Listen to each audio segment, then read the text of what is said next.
잘되는 아시레의 사람에게는 율법, 즐거움, 그리고 묵상이라는 이 삼각편대가 그 안에서 있습니다. 정말 잘되는 사람은 악의 자리를 절대적으로 떠납니다. 할렐루야. 믿음 없는 자리는 그 자리에 있으면 안 돼요. 내 안에 생각도 믿음 없고 그 사람이 말하는데 믿음 없으면 그 자리에 있으면 안 돼요. 첫 번째 모습이 떠나는 것부터예요. 우리는 죄에서 돌이켜야 합니다. 그리고 돌이켜서 어디로 가느냐? 그 안에 묵상이 있는 삶으로 가야 돼요. 이게 우리의 출발선입니다. 항상 말씀이 출발선이에요. 내 생각이나 상황이 아니에요. 항상 말씀이 출발선이에요. 왜? 그래야 내가 하나님의 형상으로 다시 만들어지기 때문입니다. 다시 말씀을 드립니다. 우리는 하나님의 형상으로 만들어진 채로 살아야지 부서진 채로 사는 존재가 아니에요. 그래서 그리스도가 우리에게 오셨습니다. 그러면 하나님이 우리의 형상을 다시 말씀으로 세우는 자리가 내 출발선이에요. 무슨 일을 해도, 어떤 일을 해도, 누구를 만나도 이 자리에 먼저 서야 되는 거예요. 이 자리에 먼저 서서 나아갈 때 그 사람을 하나님이 창조해 가십니다. 하나님이 창조해 가세요.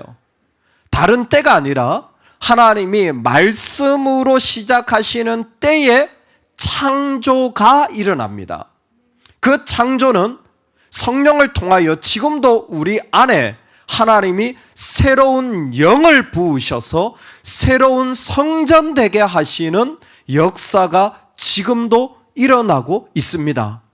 저와 여러분의 삶에 하나님의 새로운 창조가 일어나는 무대 되시기를 주의 이름으로 축원합니다. 아멘. 하나님이 우리를 세우셨을 때에 그 안에 하나님의 창조를 일으키시기 위하여 우리의 삶의 자리에 지금도 세우고 계시는, 여러분 어떤 무대에 서고 계시는 것 같아요? 어떤 자리에 지금 내가 서 있는 것 같으십니까? 딸 이수의 친구가 집에 왔어요. 요즘 아이들은 참 활기찬 것 같아요. 놀아도 얼마나 재미있게 노는지. 여자애들 둘이 수다를 떨고 노는데 너무 예뻐요. 보고만 있어도 예뻐요. 할렐루야. 딸은 보고만 있어도 예뻐요. 탁 노는데 그 친구 녀석이 제가 옆으로 지나가는데 아유 너 왜 이렇게 예쁘니? 그랬더니 저한테 대답을 하는 게 아니라 이수한테 갑자기 질문하는 거예요. 제가 옆으로 지나가는데 제 아내는 앞에 있고, 너희 엄마 아빠는 싸우니? 느닷없이 이 질문을 제가 앞에 있는데 대담하게 친구한테 질문하는 거예요. 너희 엄마 아빠는 싸우니? 그랬더니 이수가 웃으면서 No! 아니 안 싸우는데? 그랬더니 우리 엄마 아빠는 매일 싸워. 그래서 우리 집 리모컨 뒤에가 다 깨졌어. 아빠가 성질할 때 던져가지고. 제가 요즘 아들 참 대담무쌍하다. 사람을 앞에다 세워놓고 너희 엄마 아빠 싸우니 나한테 묻는 거랑 똑같잖아요. 그냥 그 집안에 모판이 나오는 거죠. 뜨끔합니다. 싸웠으면 어떡할 뻔했어요. 목사인 거 다 아는데 싸웠으면 어떡할 뻔했어요. 여러분 우리가 살아가는 모습이 어디에 심겨져 있습니까?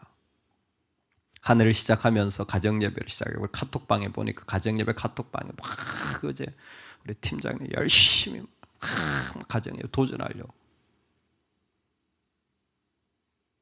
교회 목사, 장로, 권사, 집사 다 뻥입니다.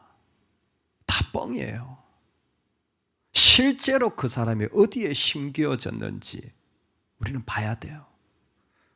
그 가정이 어디에 심겨지고 있는지 두려운 이야기입니다. 저는 우리 아이들이 어디에 심겨지고 있는지 우리 가정에서 두려운 마음으로 보고 있습니다. 밥 먹인다고 부모입니까? 학교 보낸다고 부모입니까? 아니요. 그 세상 사람도 다 하는 거잖아요. 시냇가에 심겨져야 되는 거예요. 그 모판이 시냇가에 되는 거예요. 그래야 그 나무가 거기에서 물을 쫙 빨아당기는 거잖아요. 여러분, 내가 시냇가에 있어야 되는 거잖아요. 무슨 건축을 하고 무슨 봉사를 하고 무슨 수련회를 하고 무슨 셀을 하고 제자 훈련을 하고, 여러분 그 전에 먼저 섬기는 자들이, 먼저 믿는 자들이, 먼저 부모된 자들이 심기어져 있어야 되잖아요. 그 안에 깊이 심기어져 있어야 되잖아요. 하나님은 놀랍게도 시냇가에 심기운 나무라고 했습니다. 하나님은 복 있는 사람을 심기운 나무라고 했어요. 얼마나 선명한지 몰라요. 왜냐하면 하나님은 아담을 위하여 에덴을 심으셨기 때문입니다. 에덴을 창설하셨고, 그리고 거기에 아담을 두셨다고 했는데 역시 심었어요. 여러분이 심었다라는 이야기는 에덴을 만드셨다라는 이야기와 똑같은 단어와 똑같은 의미의 창조입니다. 그런데 그 심기어진 모습은 나중에 역사를 흘러가면 하나님이 심으시는 모습이 있어요. 하나님의 자리를 심으시는 거예요. 뭔 줄 아세요? 템플입니다. 성전이에요. 이게 예수 그리스도가 오시고 새로운 성전으로 우리 안에 하나님이 자리하시는 거예요. 그래서 성령이 임하시는 겁니다. 여러분, 기름 부으시면요, 현상이 아니에요. 무슨 방언을 하고 무슨 예언을 하고 이따위가 성령의 기름 부으심이 아니에요. 성령의 기름 부으시면 그 사람이 하나님께 심기어진 거예요. 하나님의 놀라운 새로운 창조의 이야기가 그 안에 가득한 겁니다. 쉽게 말하면 은혜가 흐르는 거예요. 그 안에 놀라운 하나님의 새로운 역사의 이야기가 충분히 일어날 수 있는 사람. 시편은 이 이야기를 계속해서 사용하고 있는 것 같습니다. 하나님 앞에 심겨진 이 모습을 같이 나누고 싶은 거예요. 하나님은 우리를 심으시고 창조하시고 만들어 가시고 성전되게 하신다면, 시편은 그래서 이런 용어를 씁니다. 하나님 앞에 너의 손을 들지어다. 지팡이를 높이 듭니다. 하나님 앞에 내가 나의 목소리를 높이 올려드립니다. 공교롭게도 이것도 심는다는 나타라는 단어예요. 하나님은 창조주시고 피조물이 그 창조주에게 창조에 대한 반응하는 것도 새로운 창조된 심령을 하는 게 뭐냐면 손을 높이 들고 내가 하나님을 높이 올리는 거예요. 여기에서 높이라는 것은 온전한 마음을 드리는 거예요. 온전한 마음을 드리는 거예요. 여러분, 우리가 예배를 할 때 정말 중요한 게 온전한 마음을 드리도록 하는 거예요. 여러분, 누가 이 땅에 살아갈 때 저 사람이 신실하다는 것은 뭐냐면 온전한 마음으로 다 얘기하는 거예요. 그리고 그 마음을 잃어버리지 않는 겁니다. 이건 하나님과의 관계 속에서 일어나는 거예요. 온전한 마음으로 하지 못할 때 우리 안에 분노가 일어납니다. 야고보서에 보면 그때 짜증이 나는 거예요. 그것은 그 안에 하나님과의 마음의 관계에서 하나님의 창조가 일어나지 않은, 즉 온전한 마음으로 그분을 따라가는 삶을 잃어버린 거예요. 신앙에 너무나 중요한 자리가 저는 여기에 있다고 생각을 합니다. 한 번도 온전하게 주님을 순종하지 못한 모태신앙들, 온전하게 순종하지 못하고 교회를 다니니까 끊임없이 일만 하고 하나님을 만났던 시냇가에 심은 나무가 없어요. 여러분, 그 자녀가 교회에 나올 일은 만무합니다. 어릴 때는 끌려서 나오죠. 크면요 떠납니다. 100% 떠나요. 떠나는 게 정상이에요. 왜? 시냇가에 심겨진 적이 없어요. 온전한 마음으로 하나님을 경험한 게 없기 때문입니다. 그런데 아무리 가난하고 아무리 찢어지고 아무리 어려워도 그 하나님께 심겨진 온전한 순종의 마음을 경험한 교회, 은혜가 있어요. 아무리 힘들어도 은혜가 있어요. 살아나요. 가정 살아납니다. 그 사람 보고 싶어요. 만나고 싶어요. 같이 있고 싶어요. 내 인생에 도움 하나도 안 될 텐데 세상적으로 보면 웬일인지 그 사람과 같이 있으면 내 영혼이 일어납니다. 우리 모두가 다 느끼는 거예요. 심기어져 있으면 온전한 마음을 하나님께 드리게 되어지는 거예요. 온전한 마음을 드릴 때에 세상은 분노하고 짜증나는, 왜? 그러지 못했기 때문에 마음이 갈라진 거잖아요. 마음이 나누어져서 자기도 힘든 거예요. 하지만 하나님의 사람은 그 가운데서 나아가는 거예요. 그래서 분노한 자들에게 야고보가 권면하는 게 뭔 줄 아세요? 분노하지 마라? 아니요. 마음에 심어진 말씀을 받으라.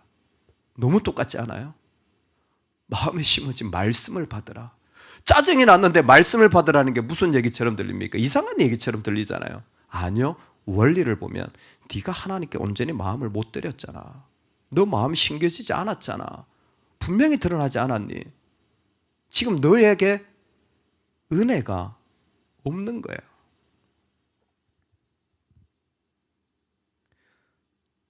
하나님이 이렇게 말씀하십니다. 시냇가에 심은 나무가 철을 따라 열매를 맺으며 그 잎사귀가 마르지 아니함 같으니, 심겨졌다라는 것은 말할 것도 없이 앞에 있는 하가 말씀의 묵상에서부터 나온 놀라운 출발점에서 시작되어진 하나님의 창조사역입니다. 그 하나님의 창조사역, 말씀에서부터 시작된 창조사역에 자기의 삶이 시작되는 사람들을 하나님은 뭐라고 말씀하시냐면, 철을 따라 열매를 맺으며 그 잎사귀가 마르지 아니한 같다고 했어요. 바로 세상을 창조하신 예수님께서는 길을 가시다가 열매가 없는 모습을 보고 그 무화과를 향하여 저주하여 이러셨더니 그 무화과에서는 잎사귀가 떨어지고 열매가 안 맺히는 나무가 되었는데, 반대로 여기에는 하나님의 그 창조의 말씀이 임하더니 그 형통함과 잎사귀가 풍성함이 가득한 나무가 되어진 거예요.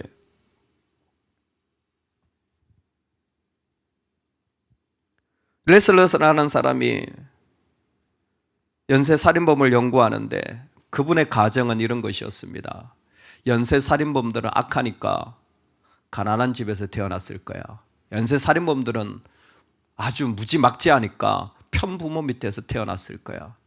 이 사람들은 교육을 받지 못했을 거야. 이 사람들은 큰 어릴 적 상처가 있었을 거야. 이런 등등의 가정을 세웠어요. 연구를 해보니까 하나도 해당되지 않아요. 의외로 부모가 다 계셨고 가정은 아주 평범했고 특이할 만한 상처나 위기도 없는 사람들이 많았기 때문에 통계적으로 이 기준들을 적용할 수가 없었던 겁니다. 근데 왜 이런 악한 일을 하는 사람이 되었지라고 봤더니 관계의 질의 문제였어요.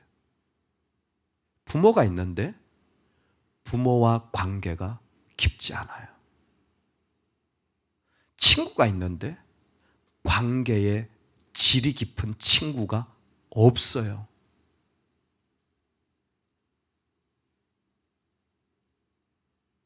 그 사람이 악한 사람이 되어지는 거예요. 똑같은 비슷한 연구가 하버드에도 있었습니다. 잭 스파이어가 정말 힘들게 자라고 정말 그 가운데 잘된 여러 사람들을 통하여서 사람이 행복하게 사는 일들이 어디에 있나 수십 년에 걸쳐서 1938년부터 연구를 했는데, 당연히 돈, 당연히 자기 일한 성취, 명예 이런 것이라고 생각을 했어요.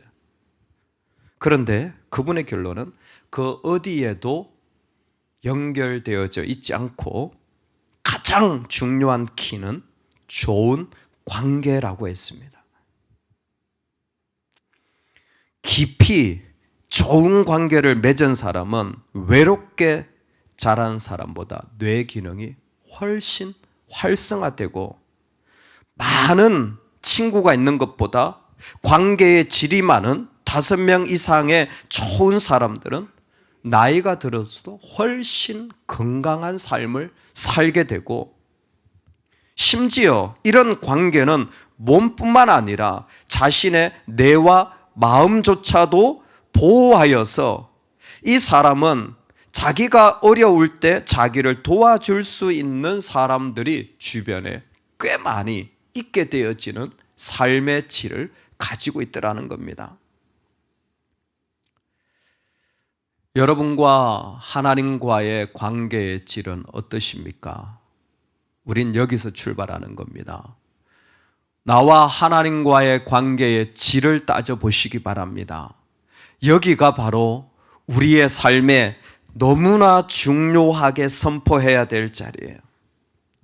나와 하나님과의 관계의 질만 좋으면 하나님은 그 사람에게서 창조의 사역을 하시는데 우리에게는 이와 같이 들리는 것 같습니다. 때가 임하는 겁니다.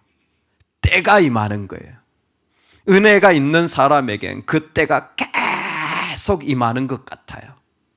이걸 철을 따라 열매를 맺으며 라고 말씀하신 거죠. 열매를 맺어야지가 아니라 그 관계의 질이 좋으면 온전한 하나님 앞에 나아간 그 말씀의 출발선에서부터 풍성한 은혜의 경험을 계속하면 말할 것도 없이 그 사람은 달마다 주마다 은혜의 하나님의 때를 경험하게 됐고 그 때가 임함으로 열매는 자연스럽게 그 삶의 자리에 쌓이게 되어지는 거예요. 와, 너무 보기 좋다. 와, 너무 아름답다. 이게 바로 하나님이 주려고 한 생명나무의 열매가 아닐까요? 지금 내가 뭐 해야 될 때라는 것이 이 사람에겐 계속해서 일어나고 있습니다. 지금 내가 무엇을 해야 될 때인지 이 사람에게 계속 도전이 돼요. 나의 상황은 몸이, 나의 상황은 재정이, 나의 상황은 일터에서 얼마나 드라마틱하게 변하는지 모르지만 하나님과의 관계의 질이 이 사람의 삶을 결정하기 때문에 그거와 상관없는 하나님의 때가 계속 임하고 또 임하고 또 임하는 줄로 믿으시기 바랍니다. 오늘 하나님이 그 자리로 우리를 초청하는 거예요. 어떤 자리? 은혜가 흐르는 자리.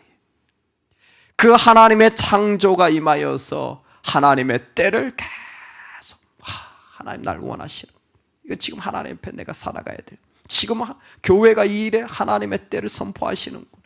하나님이 이를 통하여 나를 도전하시는구나. 지금 하나님의 나라의 이 부분이 우리 가운데 부르심이 있구나. 아, 이걸 내가 지금 하나님 앞에 드리면 좋을 텐데. 이와 같은 마음들이 계속해서 일어나는데 여러분, 시간이 지나면 그 자리에 어마어마한 열매들이 계속 하나님 만드신 성령의 열매들이 주렁주렁 열리게 될 줄로 믿습니다. 그 이야기만 해도 밤샐 거예요. 아마 그 이야기만 해도 지나갈 거예요. 이번에 인도네시아 친구들이 왔는데 계속 도전하시는 거예요. 그걸 우리 아이들도 보면 좋겠어요. 처음 온 교회 성도가 회의에 들어가는 게 아니라 그런 거 보면 좋겠어요. 믿음에 살아가는 사람, 이 땅에서 세상 사람들이 그런 거 보면 좋겠어요. 우리의 예배를 영상을 통해서 안 믿는 분도 보셨나 봐요. 야, 그 인도네시아 사람들 와가지고 그렇게 하는 게 얼마나 좋은지 너무 좋더라. 안 믿는 분들이 몇 분이 얘기를 하시더라고요. 영상으로 보셨대요. 그 중에 한 분은 제 전도 대상도 있는데 참 놀랍죠? 하나님의 때가 우리가 알게 모르게 다 임하고 있는데 그 때를 살아가는 즐거움보다 더 큰 기쁨은 없는 것 같아요. 하나님이 창조해 가십니다. 그분을 묵상해 나가는 삶에 우리를 세우시는 거예요. 그러므로 한 가지만 확인하세요. 우리 집 싸우는 집입니까? 아니면 은혜가 흐르는 집입니까? 나는 시냇가에 심겨져 있습니까? 아니면 바짝 메말라져 있습니까?